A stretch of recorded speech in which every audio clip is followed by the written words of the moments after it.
Hey yo, what's up mga kajal? For today's video mga boss, no? Tagal-tagal na rin tayo hindi nakapag-upload ng video dito sa ating YouTube channel.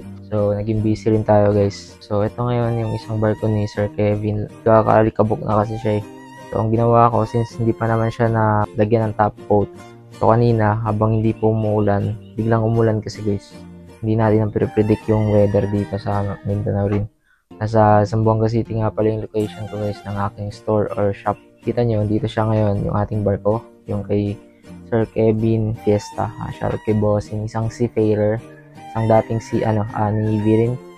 Kaya guys, ay ngayon seaman na siya, and then pinagawa niya sa akin yung apat na barko niya, which is yung HSTL ba yun, yung isa, dalawa yun, kambal sila, dalawang barko.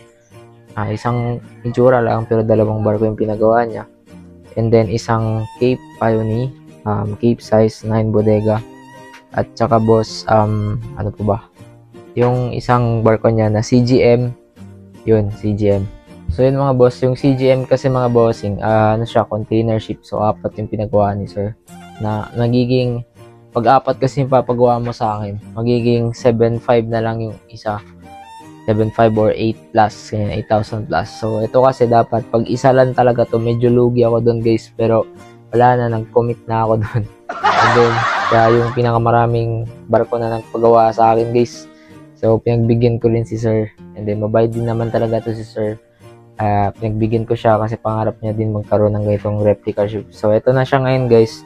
Papakita ko sa inyo. Napaka-kinis niya, napakaganda, at napaka-smooth niya. Tignan niyo naman. And guys, may mga tao pa yan guys. Mga seafarer din. So, ang gagawin ko ngayon sa kanya, since malinis na siya, natanggal ko yung mga dust kanina gamit yung aking paintbrush. Daming dust kasi guys, malikabok dito sa taas. So, parang winalis ko muna, and then lahat dito. And then, yung mga hindi ko pa pala napinturan, buti nakita ko, double check na rin ako, nakita ko yung mga mga brim niya. Hindi ko nalagyan ng pintura pala. So, pininturan ko muna siya. And then, may kulang pa ako dito guys. Yung bandang pipings dito, idagdag ko yan bago ko ito papadala sa Cavite sa location ni boss. And then yung dito rin, dalawang chain papuntang anchor, hindi ko na ilagay. So bale, ikakabit ko muna to mga bossing. And then yung check ko pa yung bandang likuran. Tapos pag okay na, papackaging na natin to. Pero ngayon mga boss, wala akong masyadong crowded na yung gamit ko dito. Wala akong mapaglagyan to. And then useless lang, nagbuga ako ng clear coat or top coat sa kanya. Glossy siya. Magkakalikabok pa rin to kapag hindi ko siya i-cover. So ngayon, short video lang to yung vlog natin dito sa YouTube. Itong box na nakikita nyo dito sa upuan, ito yung kanyang packaging box mga boss. So since wala akong ibang mapaglagyan, bale, lalagyan ko muna siya ng temporary na plastic clear, para hindi lang papasukan ng alikabok. And then itatabi ko lang muna siya. Kasi hindi siya pwede ilagay saan-saan kasi very fragile. Tsaka value talaga to guys. Handmade to. Matatawag mo talaga siya na isang arts.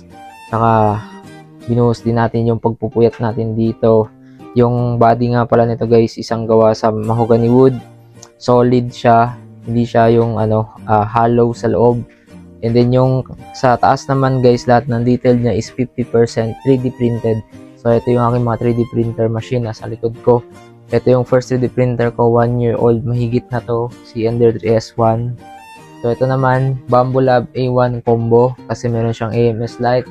Ito yung AMS light guys, panglagay ito ng mga kulay. And then dito ako gumagawa ng mga high quality print na parts. And then dito naman sa kabila, high quality din, pero yung ginagawa ko dito yung mga maliliit na pyesa. Sobrang liit ng mga parts dito ko ginagawa, hindi na dito. Kasi mabilis talaga ito mag-print eh.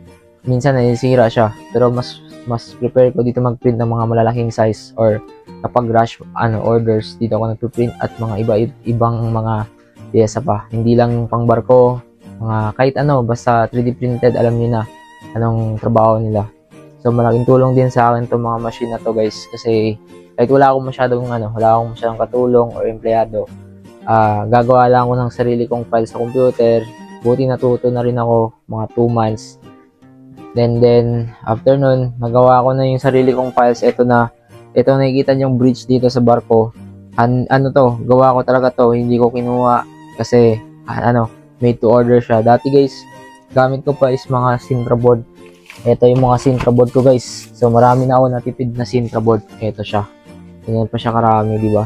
Kasi di ko na masyado nagagamit yung Sintra board kasi puro 3D printed na. Di tulad noon, ang gamit kong mga dito sa mga bridge na to or superstructure ng barko, kahit sa seaman ship, mga navy ships, mga Philippine Coast Guard ships, or mga gawa ng mga vehicle pang mga sundalo, ang ginagamit ko is Sintra board pa. Pero ngayon tignan nyo, halos puro 3D printed yung mga gawa ko guys. Ayan o. Pati itong helicopter Black Hawk. Order din to sa atin guys ng mga Philippine Army. So magtataka kayo ba't Philippine Army? Walang Philippine Army na Black Hawk.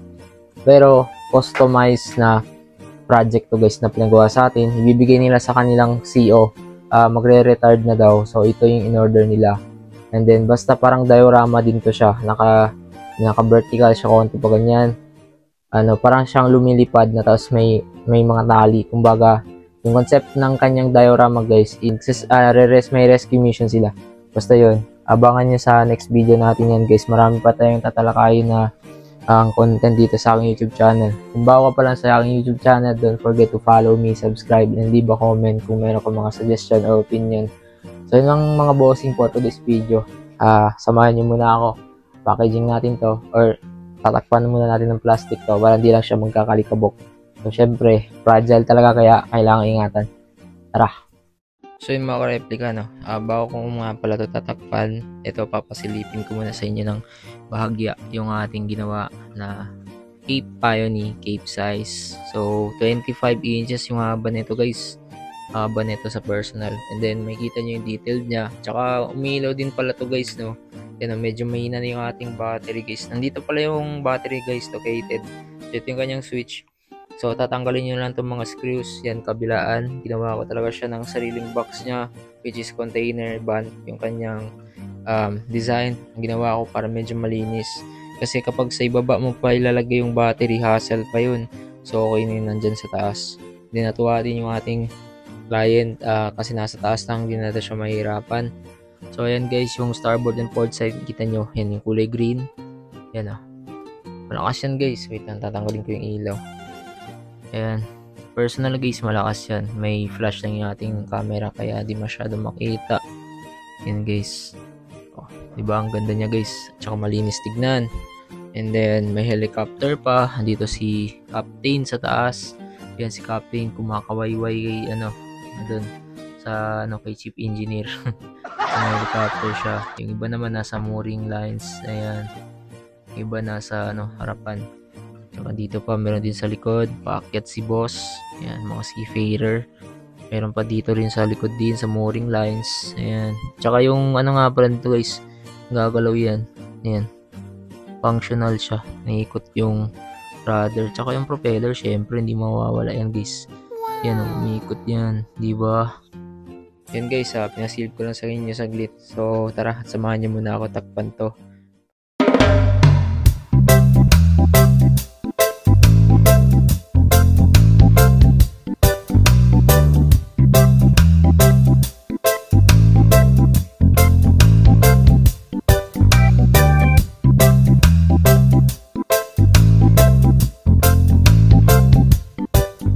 So yun mga ka-replika. So ayan, gumamit na ako ng trash bag. Ayan, malaking tulong na rin to guys. Pang packaging, ginagamit ko din yan sa loob. Bago ko siya takpan ng plywood, yung sa labas niya. Kasi para yung mga dust, hindi siya agad dadapo dyan sa barko natin. Or hindi siya mahulog dyan sa taas ng barko. So kailangan natin ng plastic. Medyo ganito rin itsura niya kapag sa packaging na. Pero mayroon pa siyang lock dyan sa loob guys. Hindi natin hinahayaan na nasa lang nakalatag lang yung ganyan. So ito yung mga lock niya mga boss. Ito yung malaki, yung mahaba pala. Dalawa yan sila lock dito sa loob. Yan, pero dito yan siya banda. Yan, dito yan siya banda kasi di naman pwede dito kasi nakaharang yung nameplate. And then dito rin sa likod na ito. Dito din dito kasi andun yung ating battery guys. Ayun, So dito yan banda guys, sa part na to. Sana hindi to sasabit.